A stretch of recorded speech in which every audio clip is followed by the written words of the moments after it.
欢迎来到新闻频道。当您订阅频道时，演员们会很高兴。连续3天热播第一，谭松韵令观众入坑。我敢说，这部古装喜剧能火。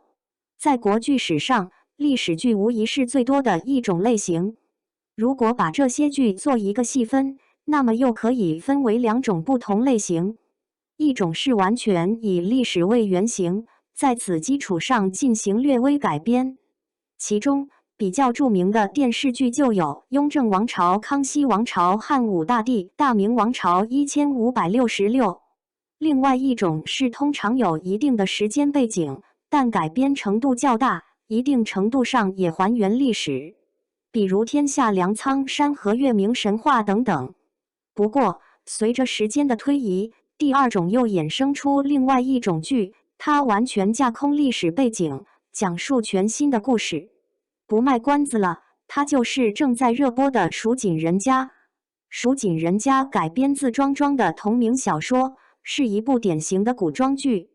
该剧上线播出后，表现可圈可点，连续3天拿下了热播榜的第1。《蜀锦人家》的切入点让人意想不到，斗权贵。季莺莺谭松韵是蜀红锦王之女，在当地小有名气。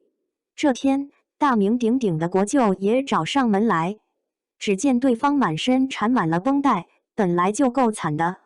季莺莺还给国舅爷来了一个下马威，对方使尽力气才把他推开。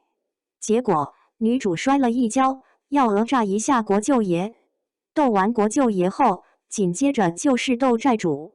季莺莺之父因蜀红私秘方被冤枉去世，导致家里欠下了一大笔债，只能靠着帮别人打工，一边还债一边生活。某天，债主花掌柜找上门来，看着上好的蜀锦，故意压低价格。面对明目张胆的欺诈，季莺莺自然不会束手就擒，于是他直接放出了大黑狗，给对方一个下马威，最后才以能接受的价格来抵债。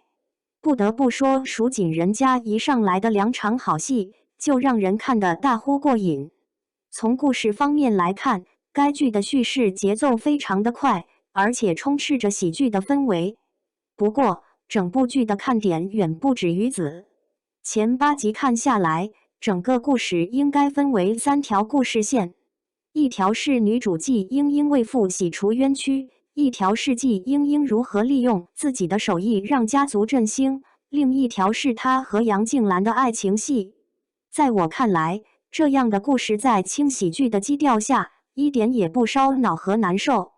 而且相比其他古装剧，《蜀锦人家》架空了历史背景，它的故事和人物刻画不会受到束缚。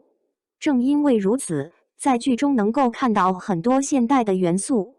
通过这部剧，观众可以了解到蜀锦作为4大名锦之一，蜀锦起源于春秋战国时期，盛于汉唐，以其精湛的工艺和华美的图案而闻名。从剧中可以通过蜀锦了解中华传统文化经久不衰的魅力。总的来说，《蜀锦人家》从故事到人物，再到服装等，让人忍不住想一直追下去。作为一部古装剧，能够有如此惊人的表现，只能说制作真的用心了。连续3天热播第一，谭松韵令观众入坑。我敢说，这部古装喜剧能火。